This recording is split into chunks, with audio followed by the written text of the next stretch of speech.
Señoras y señores, sean bienvenidos. A partir de este momento vamos a presentarles la emisión de Latina Informativa correspondiente a esta hora y realmente comenzamos desde ya con lo que forma parte de la entrevista. De parte del equipo de prensa, personal técnico, les saluda María Auxiliadora Morles.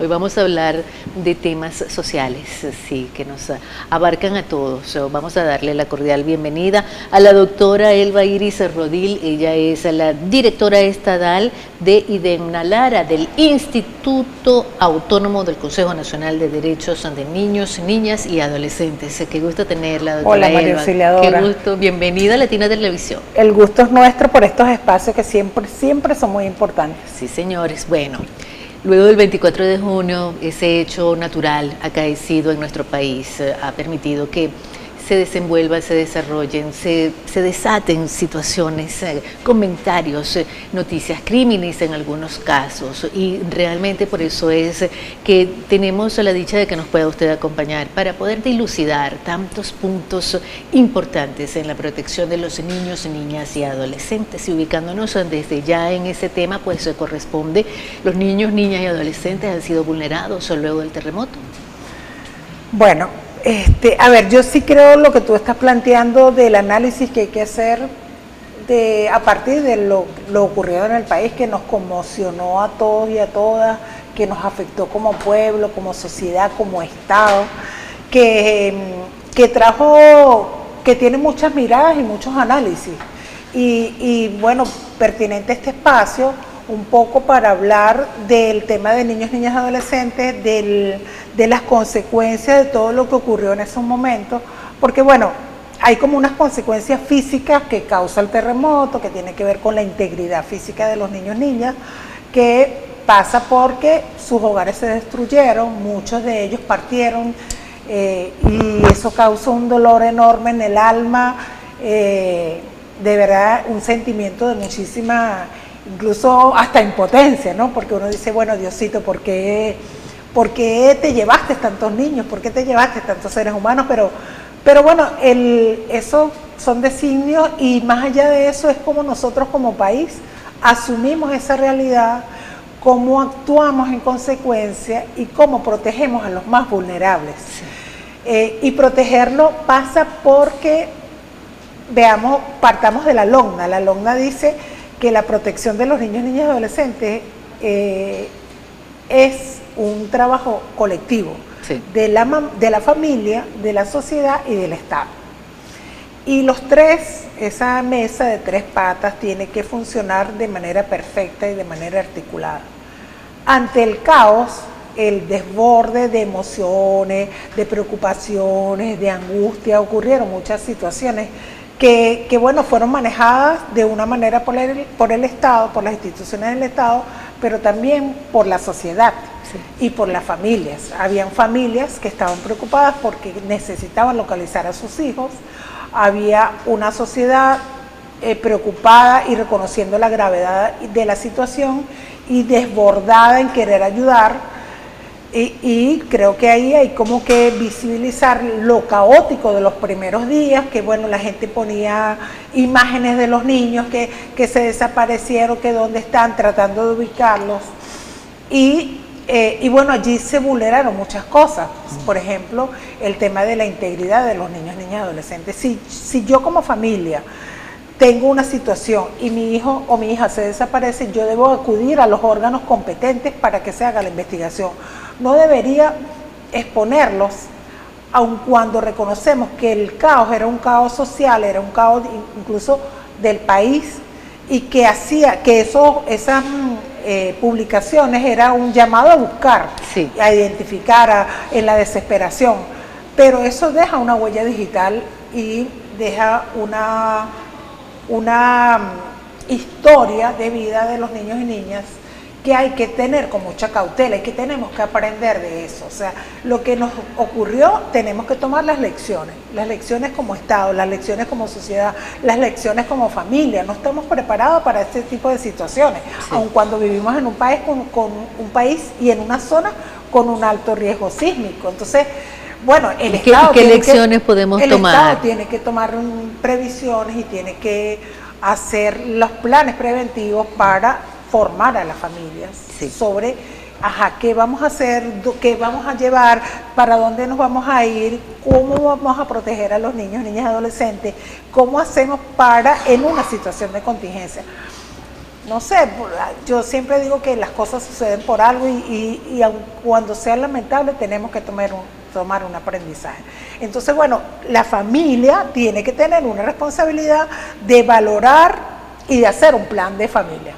Oye, mira, si yo vivo en una casa que está en un alto riesgo, ¿cuáles son las medidas que yo debo tomar para que ante una situación protejamos los chamos, sobre todo porque son los vulnerables? O sea, un niño de 1 año, de 2 años, incluso hasta un chamo de 15 años no sabe para dónde agarrar, no sabe qué va a hacer, no sabe por dónde correr. Seguramente el de 15 años tiene más fortaleza que el menor, el más pequeño, pero igual no estamos preparados para eso. Entonces el Estado tiene que tomar las acciones como planes de contingencia y preventivos para formar a la familia. Sí. La escuela tiene que hacer lo propio, la familia tiene que hacer lo propio, porque bueno, como familia tenemos esa enorme responsabilidad que se llama responsabilidad de crianza, y la responsabilidad de crianza es amor, es cuidado, es alimentos, es educación, pero también es protección ante un riesgo. Entonces los riesgos son por terremotos, por sismos, pero también los riesgos son por ponerlos en las redes sociales, los riesgos son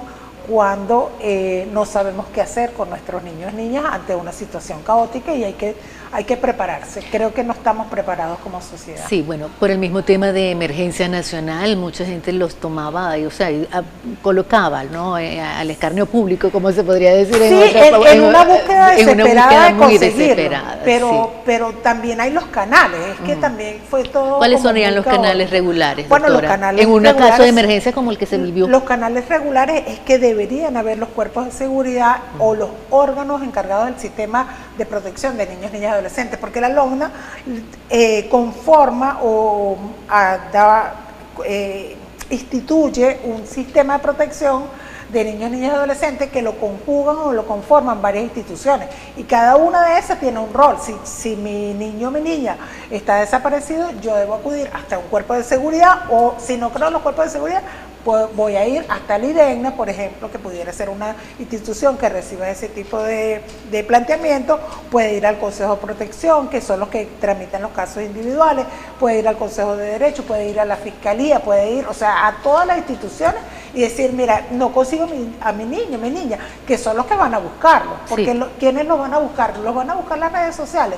¿Lo va a buscar la gente? Bueno, sí, no sé, eso es como buscar el equilibrio allí, pero también como persona saber que si yo expongo la foto de un niño, no sé a dónde va a parar esa foto, no sé a dónde va a llegar esa foto, no sabemos cuánto tiempo va a quedar esa huella digital en la nube de la tecnología y no sabemos cuáles son las consecuencias.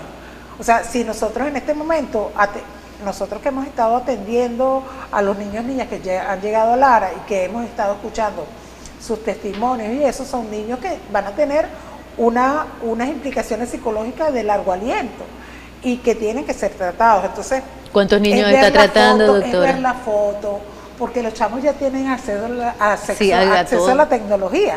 Seguramente ellos van a ver la foto. ¿Qué significa que yo vea la foto? Es revictimizarme. Sí.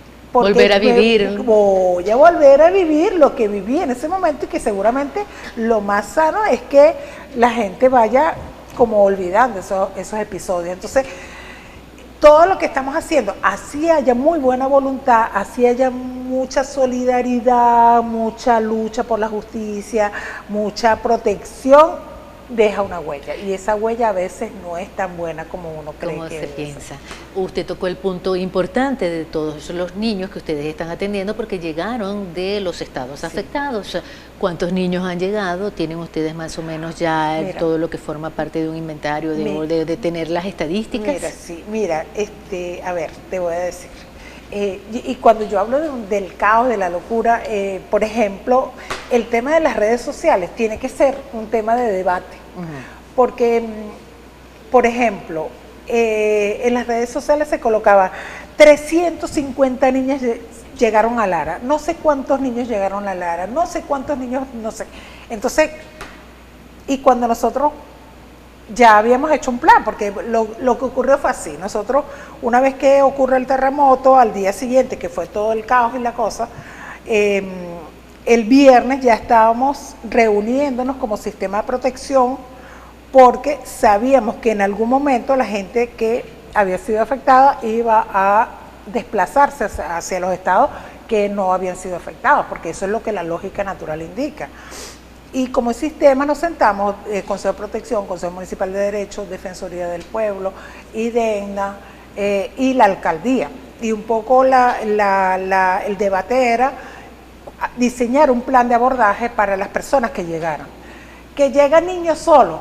Tú no tienes idea de la cantidad de gente que me mandó un mensaje, yo quiero adoptar un niño, yo quiero tener un niño, yo quiero abrigar un niño. Yo decía, y claro, gente con muy buena voluntad, gente incluso que tiene posibilidades económicas y seguramente emocionales, pero yo le decía, es que eso no es así. Y incluso se lo dije a una periodista, mira, para que un niño o una niña quede huérfana, eso es una cosa de, Dios mío, un millón. ¿Por qué? Porque la ley dice que la familia no es solamente mamá y papá, la familia es la familia extendida, son los abuelos, son los hermanos, son los tíos, son los primos. Entonces, si tú tienes una familia extendida, bueno, lamentablemente hay niños que perdieron a su mamá y a su papá en el terremoto, pero está el resto de la familia. Entonces, ¿cuál es el trabajo de las instituciones y del sistema? Resguardar al niño, que en el caso del terremoto, lo que ocurrió fue que todos los niños que fueron rescatados del terremoto fueron hospitalizados, todos, porque tenían que ser atendidos. Médicamente, todos fueron hospitalizados. Allí se iba presentando la familia y iba demostrando, mira, yo soy familia de ese niño, yo soy familia de ese niño. Y luego allí se hacía un procedimiento de comparar y de demostrar el parentesco de esa persona que estaba diciendo que era su familia y el niño, para poder el Consejo de Protección, que es el órgano encargado, dictar una medida de decir, mire, mientras que resolvemos todo esto, usted se va a hacer cargo de ese niño. Entonces, claro, yo le decía a la gente, a ver, está bien, qué bueno tu buena voluntad, pero eso no es así. Eso de que mira, que yo quiero adoptar, que eso no es así, eso no lo es. Incluso Venezuela es uno de los países que más ha asumido en la legislación nacional la Convención de los Derechos de los Niños y Niñas. Entonces, asumir eso desde el punto de vista legal pasa por tener instituciones que tengan la claridad sobre el procedimiento. Al principio fue caos, pero ese caos pudo haber sido 1 o 2 días, luego se fue ordenando. Lo que sí tuvimos nosotros conocimientos del primer momento era que todos los niños iban a un hospital y que allí en el hospital, con los órganos correspondientes, se iba emparentando, se iba ubicando a esos niños con su familia. Sí. No hay ni una sola denuncia, hasta de mi conocimiento, que bueno, la presidenta va pasando reportes permanentes de niños o niñas desaparecidas. Eso lo vivimos aquí en Lara. Sí. Lo otro que vivimos era, llegaron familias a un refugio que el famoso Garabatal, nosotros fuimos hasta allá. O sea, lo que ocurrió en Lara es que las familias que se desplazaron de La Guaira y de Caracas y de esa zona vinieron a refugiarse con otras familias. Con sus familias. Con sus familias. Extendidas. Con sus familias extendidas. Y vinieron mamá, papá, bueno, los papás casi no, vinieron mamás y abuelos, sí, con los chamos, sí, con los niños, niñas, adolescentes. ¿Por qué? Porque la dinámica que se dio en ese momento era que los hombres se quedaban allá rescatando sus cosas o esperando los cuerpos de otros familiares. Sí.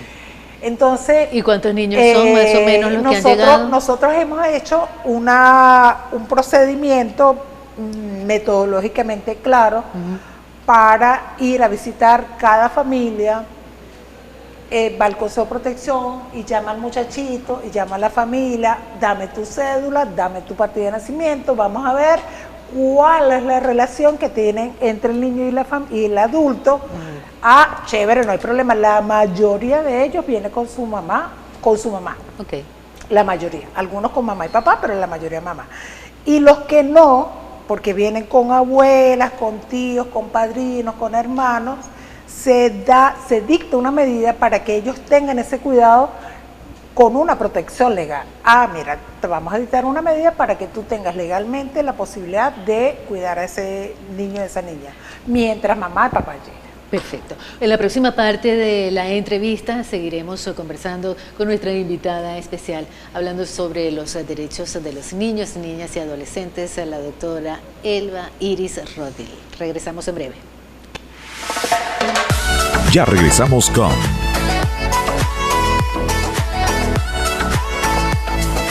Latina Informativa, emisión meridiana con María Auxiliadora Morles. Estás viendo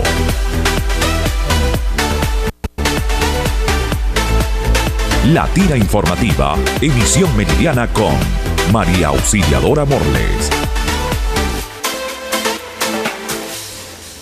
A través de Latina Televisión, presentándoles la entrevista con nuestra invitada especial, la doctora Elba Iris Rodil. Ella es la directora estatal del IDENA Lara, Instituto Autónomo del Consejo Nacional de Derechos de Niños, Niñas y Adolescentes. Bueno, dejamos un tema importante dentro de lo que forma parte de la conversación anterior. Tiene las estadísticas especiales de los niños desplazados que han llegado hasta acá.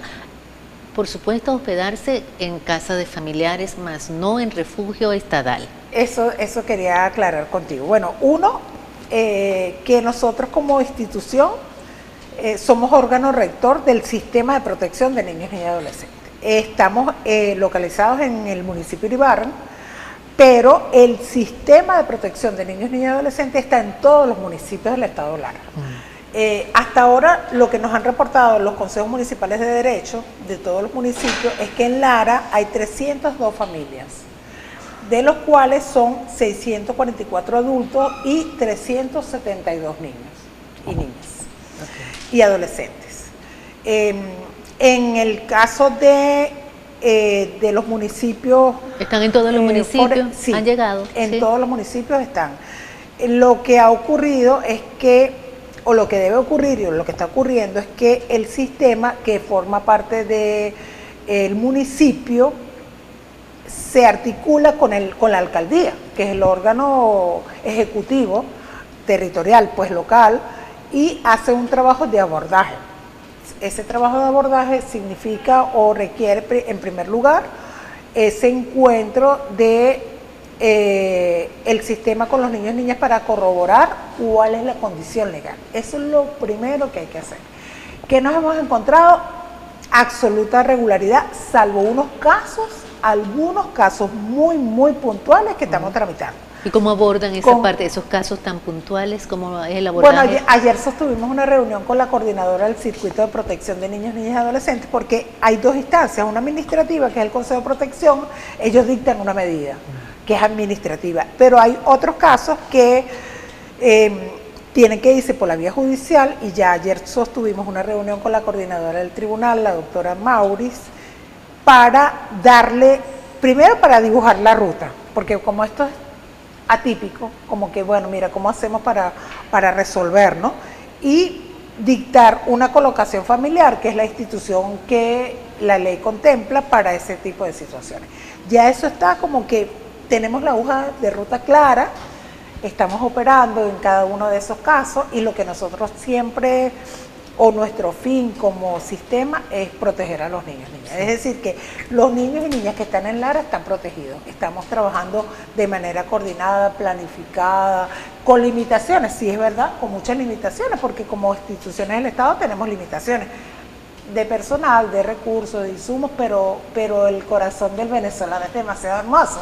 O sea, nosotros de lo que no tenemos lo sacamos y hacemos lo propio, porque hay que protegerlo, y ese trabajo es un trabajo bien lindo que nos ha tocado, porque no solamente lo legal, es la atención psicológica que cada uno de esos niños y niñas requieren, de las mujeres, la mayoría son mujeres, y también requieren atención psicológica. ¿Y en el IDENA tiene usted la personal capacitado? Tenemos un equipo multidisciplinario, pero hemos hecho trabajo articulado con el sistema, pero además de eso, por lo menos en Ibarra, la alcaldía está articulando con las universidades que dan psicología para hacer como una especie de abordaje o tener como una organización para abordar a las familias, porque el abordaje no es una sola cita, son varios tratamientos que hay que darle por el impacto que ocurrió y que ellos fueron además afectados por lo que vivieron en ese momento. Sí. Y nosotros por nuestra parte también tenemos mañana una reunión, un encuentro de coordinación, porque ya yo te decía, el sistema está en cada municipio, hace lo propio, pero tiene muchas debilidades y tiene muchas carencias. Pero además de eso, todo lo que ha ocurrido nos ha sacado lo bueno y lo malo de los seres humanos. Sí. Y nosotros, por ejemplo, en medio del caos que ocurrió días después del terremoto, vimos mucha solidaridad humana. Mucha gente que está a la disposición de ayudar. Entonces, bueno, mañana vamos a hacer una reunión de coordinación regional para ver cómo está la dinámica en los municipios, porque Iribarren, aun cuando es el mayor y digamos que estadísticamente es el que tiene más impacto, los demás municipios hay que asistirlos. Entonces, ¿cómo nos coordinamos con las organizaciones y los movimientos sociales que tienen ellos para aportar? Tienen insumos, tienen especialistas, tienen profesionales que puede aportar cada uno de ellos para que hagamos una acción coordinada y no la locura de, por ejemplo, todo el mundo llegar a la casa de las familias que venían del terremoto, que estaban cansados, impactados, psicológicamente afectados, emocionalmente heridos, y todo el mundo quería tomarse una foto, ir a llevarle cosas, y eso fue una cosa muy bizarra, lo he denominado yo, no sé si exagero en eso, pero hay que poner orden, y poner orden pasa porque si yo tengo un arroz para donar, tengo que hacerlo de manera respetuosa y de manera organizada. ¿Le corresponde a usted como directora del IDENA visitar los municipios para poder verificar que sí están abordados bien los niños que llegaron? Es correcto, estamos en esta primera fase de encontrarnos todos aquí, coordinarnos todos aquí y luego desplegarnos a los municipios para ver cómo es la realidad en cada uno de ellos. En cada uno de ellos. Es un trabajo arduo, doctora. Es un trabajo, pero es un trabajo hermoso porque ya además yo soy abuela, tengo nietos y cuando uno tiene hijos, cuando tiene nietos, más todavía todos los nietos, todos los hijos son los hijos de uno y uno siempre, la misión que Dios nos ha dado ha sido una misión de protección, de acompañamiento, de orientación, incluso de justicia muchas veces también. Sí, hay un caso especial que deseo tomar un poco en consideración su conocimiento. Realmente llama la atención que en varias redes sociales, porque fueron las redes sociales más que todo lo que se manejó ese tipo de información, de que estaban siendo los niños, pues además de secuestrados, o que les quitaban los órganos. ¿Qué tan de cierto es eso? ¿Fue una matriz de opinión que no corresponde con los hechos reales? Porque usted tiene conocimiento de causa. Sí, fíjate lo siguiente, las redes sociales son un arma de doble filo.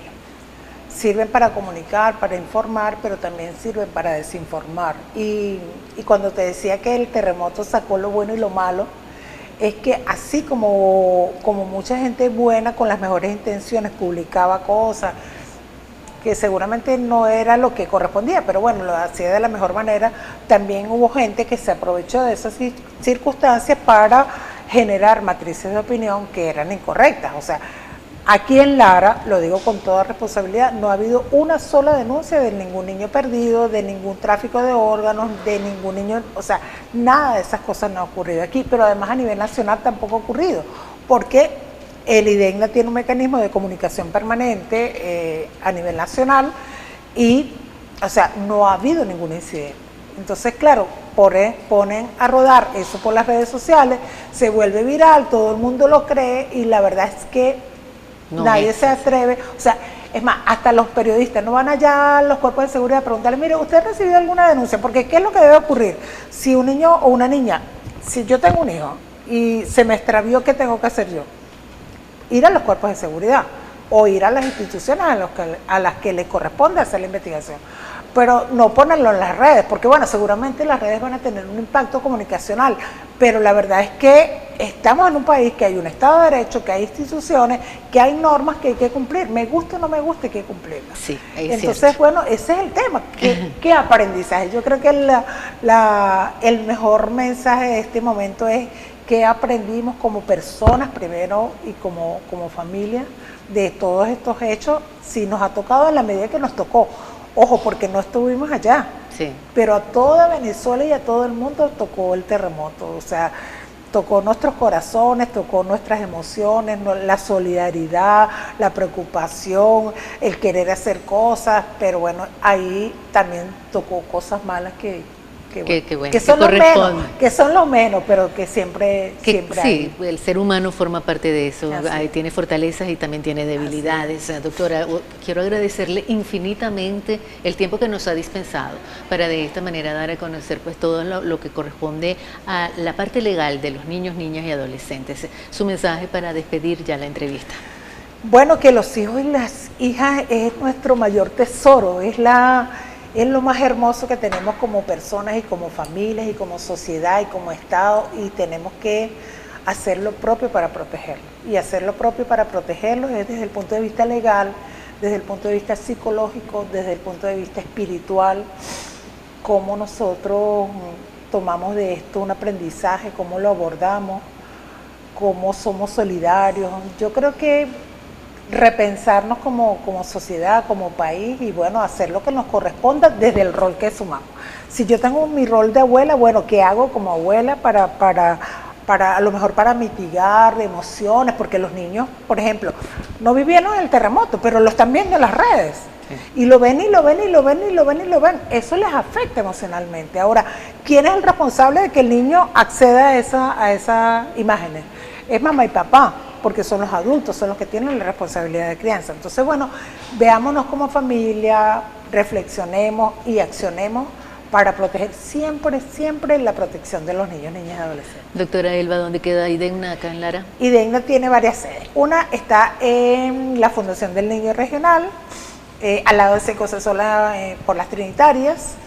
Una está en el Parral, tenemos una oficina, tenemos una casa de abrigo en la 48, en el sector Santo Domingo, tenemos un centro comunitario de protección integral en la Carucieña y tenemos un centro de atención integral en San José Obrero, en el barrio La Paz. Qué bonito. Estamos por todo Barquisimeto y bueno, pues haciendo lo que nos corresponde con esta misión tan bella que Dios nos dio, y el llamado es siempre amar y a proteger a nuestros los niños. Sí. ¿Manejan redes sociales?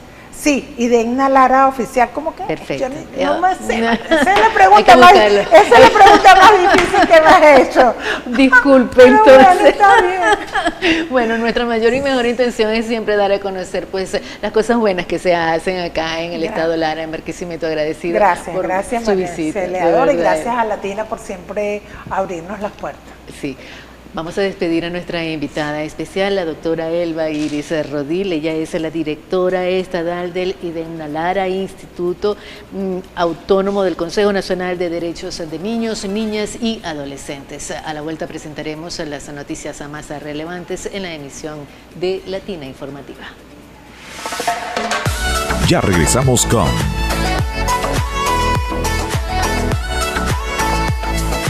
Latina Informativa, emisión meridiana con María Auxiliadora Morles.